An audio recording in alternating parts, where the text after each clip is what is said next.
नमस्कार। चैप्टर 1 के श्लोक नंबर 2 से 7 तक जो श्लोक्स हैं उस पर ओशो क्या टिप्पणी करते हैं, आज हम वो देखेंगे। तो जैसा कि हम जानते हैं कि श्लोक नंबर 2 से श्लोक नंबर 7 तक जो संजय हैं धृतराष्ट्र को बताते हैं कि किस तरह से वहाँ पे पांडवों की सेना के बारे में दुर्योधन द्रोणाचार्य के पास जाके क्या क्या बोल रहा है कि कौन कौन लोग हैं, कौन कौन महारथी उस साइड हैं।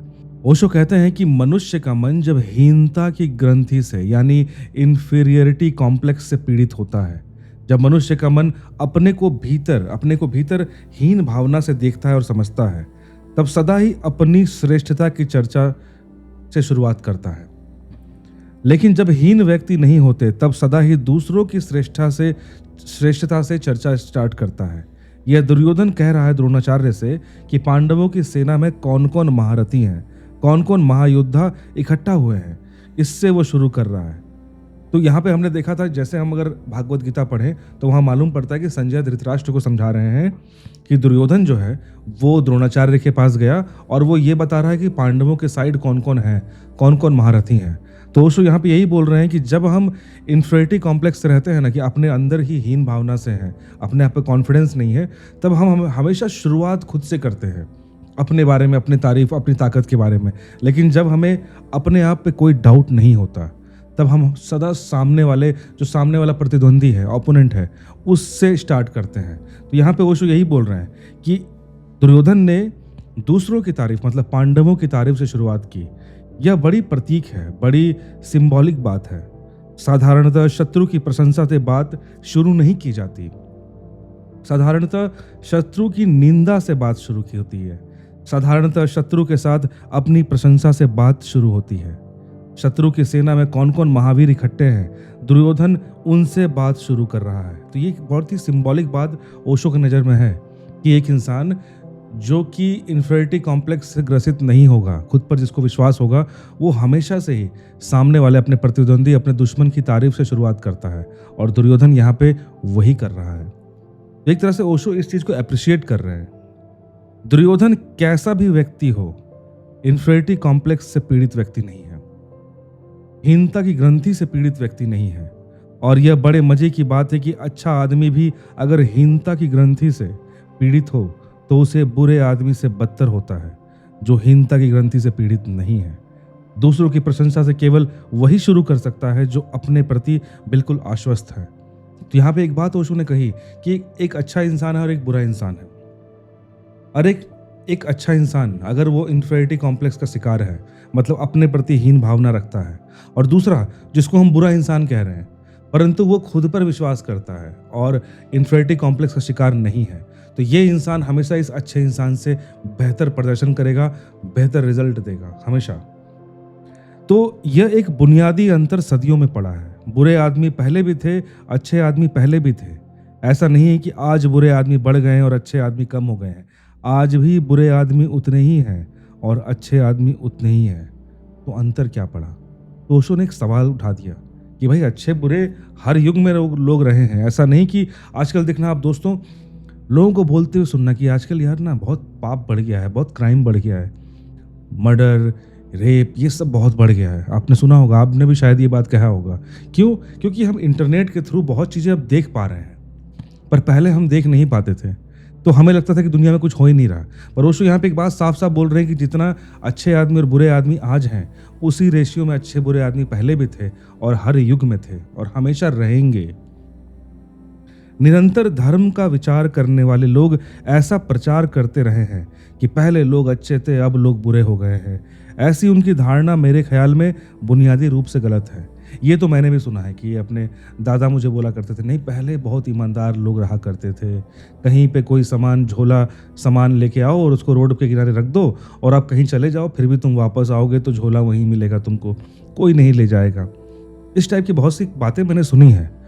शायद इसमें सच्चाई भी हो कि लोग पहले उतना नहीं कर रहे थे, पर ऐसा हम नहीं कह सकते कि पहले सब कोई एकदम सद्पुरुष ही थे, आज से 50 साल, 100 साल, 150, 200 साल पहले, कि नहीं सब एकदम बहुत सज्जन लोग हो रहे थे, अभी ही 20वीं सदी में ही ऐसा कुछ हो गया है कि लोग अब बुरे हो गए। ऐसा नहीं है।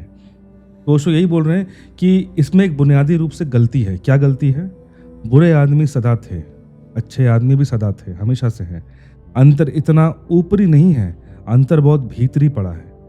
बुरा आदमी भी पहले हीनता की ग्रंथि से पीड़ित नहीं था, आज अच्छा आदमी भी हीनता की ग्रंथि से पीड़ित है। यह गहरे में अंतर पड़ा है।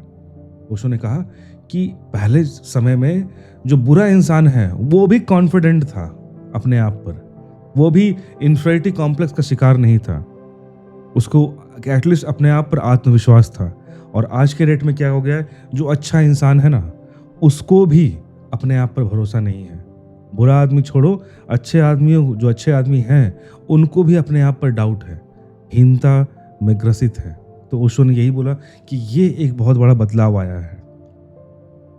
आज अच्छे से अच्छा आदमी भी बाहर से ही अच्छा है, भीतर स्वयं भी आश्वस्त नहीं है, उसको डाउट है कि अंदर अच्छा हूं कि नहीं।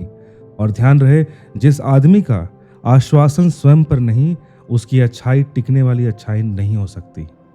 बस स्किन डीप होगी, चमड़ी के बराबर गहरी होगी। तो ओशो यही कह रहे हैं कि तुम कितने भी अच्छे आदमी हो, पर अगर तुमको अपने आप पर डाउट हुआ है ना, तुम आश्वस्त नहीं हो अंदर से भीतर से, तब इसका मतलब है कि तुम्हारी जो अच्छाई है ना वो स्किन डीप है। स्किन डीप मतलब कहते हैं कि केवल चमड़ी, सतही तरफ, शब्द इसका है सतही तरफ पे आप केवल अच्छे हो, इनसाइड इन द कोर आपको विश्वास ही नहीं है कि आप अच्छे हो कि नहीं। जरा सा खरोंच दो, उसकी बुराई बाहर आ जाएगी। और जो बुरा आदमी अपनी बुराई के होते हुए भी आश्वस्त है कि उसकी बुराई भी किसी दिन बदली जा सकती है, क्योंकि वह बहुत गहरी अच्छाई बुनियाद में खड़ी है, वह स्वयं का आश्वासन है। तो ये जो पैराग्राफ है ना दोस्त, बहुत इंपॉर्टेंट है, बहुत ही डीप बात यहाँ ओशो बोल गए हैं। जो मैं समझा वो ये कि एक अच्छा आदमी जो है, अगर वो अंदर से आश्वस्त नहीं है अपने अच्छाई के बारे में, तो उस इंसान को ना बुराई की तरफ बहुत ईजिली ढकेला जा सकता है। इस तरह ओशो ने यहाँ कहा कि हल्की सी खरोच करो और उसकी बुराई सामने दिख जाएगी। पर जो एक इंसान बुरा है, पर उसको अंदर से ये विश्वास है, उसके अंदर एक आत्मशक्ति है, एक सेल्फ बिलीव है, वो इंसान ऐसा है ना कि वहाँ पर स्कोप है उस बुरे इंसान को अच्छा इंसान बनाने का। क्योंकि जो आत्मविश्वास है वो साधारण चीज़ नहीं होती है। तो ओशो यही कह रहे हैं कि बहुत गहराई में अच्छी बुनियाद में खड़ी है। क्या बोल रहे हैं कि उसकी बुराई भी बदली जा सकती है। क्यों? क्योंकि उस बुरे इंसान के अंदर एक बहुत अच्छी बात बुनियादी तौर पर खड़ी है। और वो बात कौन सी है? स्वयं का आश्वासन, स्वयं पर विश्वास। ये बात उस बुरे इंसान में अंदर छुपी हुई है। तो ये बहुत इंपॉर्टेंट बात यहाँ से मैं सीख रहा हूँ, या इस पैराग्राफ से लेके जा रहा हूँ, जो आप भी लीजिए, कि कुछ भी हो आत्मविश्वास नहीं खोना है। The believe on your self, the trust on your self, ये चीज़ एकदम रॉक सॉलिड होना चाहिए। ओशो ने यहाँ पे ये मैसेज दिया है हमें। तो इस बात को मैं महत्वपूर्ण मानता हूँ कि दुर्योधन जैसा बुरा आदमी एक बहुत ही शुभ ढंग से चर्चा शुरू कर रहा है। वह विरोधी के गुणों का पहले उल्लेख कर रहा है, फिर पीछे अपनी सेना के महारथियों का उल्लेख कर रहा है। ओशो ने एक बात कही कि अप्रिशिएट किया यहाँ पे दुर्योधन को ओशो ने, कि एटलीस्ट चाहे वो कितना भी बुरा हो, लेकिन उसे सेल्फ डाउट नहीं है, उसके अंदर आत्मविश्वास है। इस कारण से ही वो अपने ओपोनेंट, अपने दुश्मन यानी पांडवों की सेना के बारे में चर्चा से शुरुआत कर रहा है। ये एक नज़रिया है ओशो का कि एटलीस्ट दुर्योधन में आत्मविश्वास है कि ठीक है, वो अच्छा है, लेट्स टॉक अबाउट हिम। हम अच्छे हैं, हमें विश्वास है, हम बाद में अपने बारे में बात करेंगे, लेकिन पहले सामने वाले के बारे में, उसके बारे में, उसकी ताकत के बारे में हम चर्चा करते हैं। तो ये बहुत ही बड़ा आत्मविश्वास को दर्शाता है।